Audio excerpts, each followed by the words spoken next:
નમસ્કાર મારા વાલા ગુજરાતી મિત્રો, જાગો જોગી જાગો ચેનલમાં આપનું સ્વાગત છે. તો આજે આપણે વાત કરીશું કે શું આપણને જે આપણે અપરાધ કરી રહ્યા છીએ એ અપરાધ આત્મા કરાવે છે. તો પ્રકૃતિ જળ છે, પરંતુ એ જ જળ તત્વમાં જ્યારે ચેતન તત્વનો સંચાર થાય છે ત્યારે તે જળ તત્વ સક્રિય થાય છે અને તે ચેતન તત્વનો સંબંધ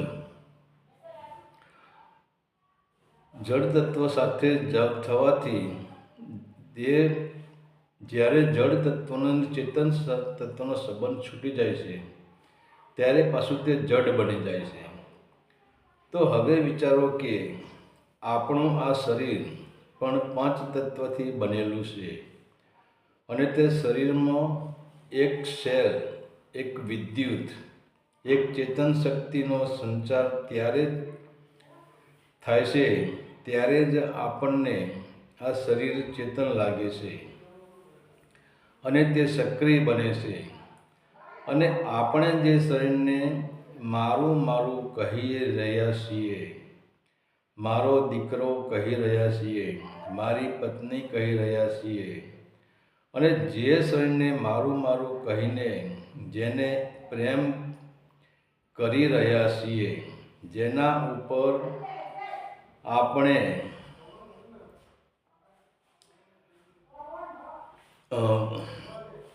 પોતાપણું રાખી રહ્યા છીએ, તો જરા હોશમાં આવીને વિચાર કરો કે આપણે જે લોકોના શરીરને પ્રેમ કરીએ છીએ અને જેને મારો પરિવાર કહીએ છીએ, તો શું ખરેખર તમે તમારા શરીરને, તમારી પત્નીના શરીરને, તમારા બાળકોના શરીરને પ્રેમ કરી રહ્યા છો અને તેમના શરીરને તમે મારું મારું કહી રહ્યા છો?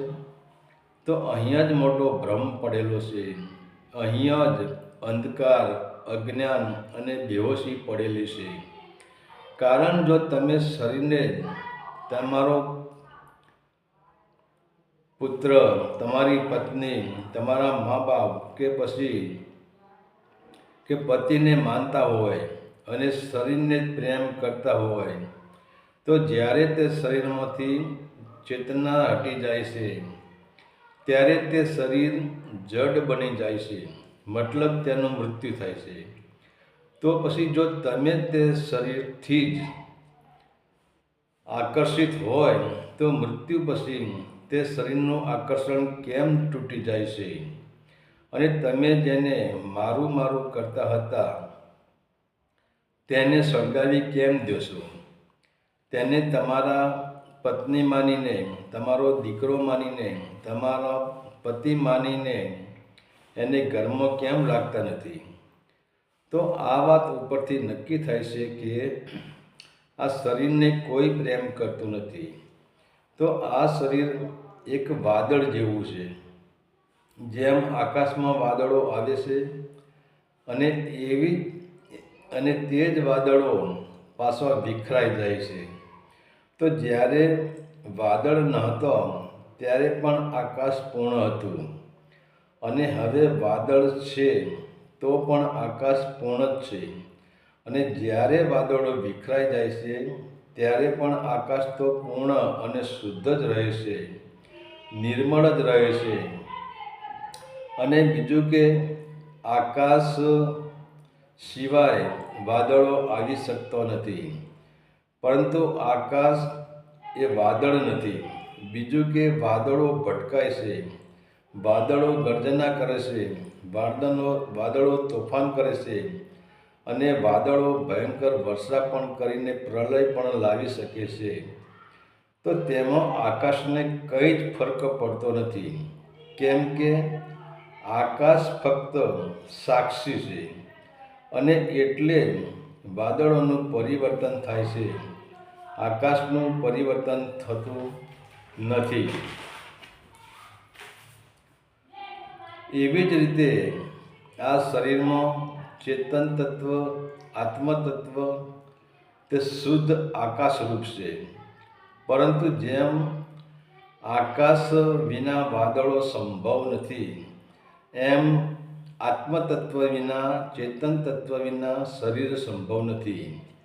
અને મન, બુદ્ધિ, ચિત્ત, અહંકાર, 5 જ્ઞાનેન્દ્રિયો, 5 કર્મેન્દ્રિયો, આ બધું જ આકાશના વાદળો જેવું છે.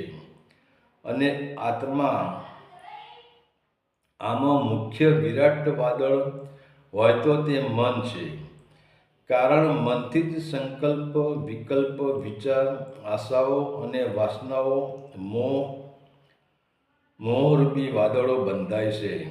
અને આ શરીરના દરેક અંગોને જેવું વાદળ એવું જ કામ કરે છે. મનમાં કામ વાસના જાગી તો આ જ શરીરના અવયવો બળાત્કાર કરવા માટે પણ તૈયાર થઈ જશે. મનમાં મોહ જાગ્યો, મનમાં લોભ જાગ્યો તો આ જ શરીરના અવયવો લોભ અને મોહમાં ફસાઈ જાય છે અને કર્મ કરે છે. તો પછી આમાં આત્માને શું લેવા દેવા? કેમ કે અપરાધ મનથી અને ઇન્દ્રિયોથી થાય છે.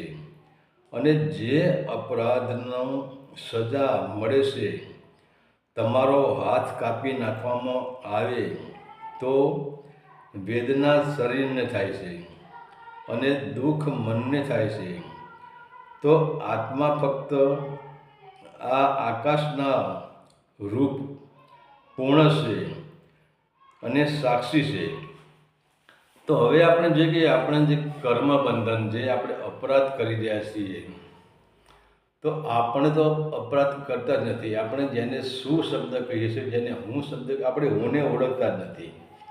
આપણે જેને હું કહીએ છીએ એમાં 2 આવે છે. હું શરીર છું એ આપણી અજ્ઞાનતા છે, અને હું સ્વયં ચૈતન્ય છું, હું સ્વયં આત્મા છું, એ આપણી શુદ્ધ વિચારધારા છે, એ નિર્મળ વિચારધારા છે.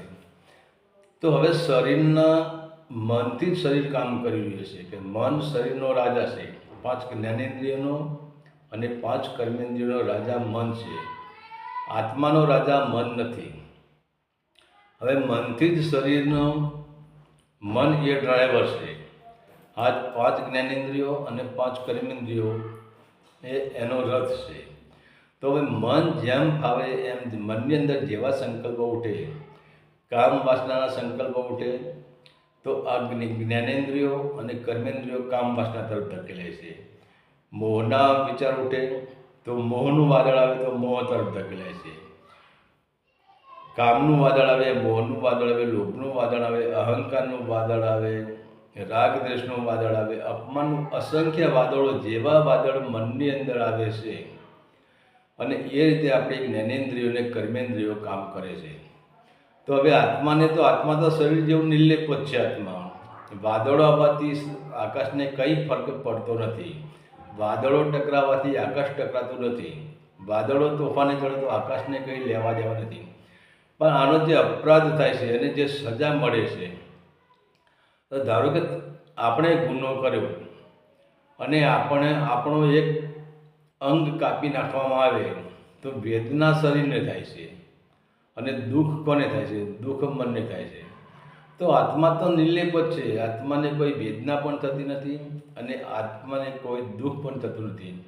અને આત્મા કોઈ દિવસ કોઈની પાસે કોઈ પણ પ્રકારનો અપરાધ કરાવી શકતો નથી. કારણ કે આત્મા એ સ્વયં સાક્ષી છે. એને આ શરીરને કંઈ જ લેવા દેવા નથી. હરિ ઓમ તત્સત. આદેશના પ્રણામ.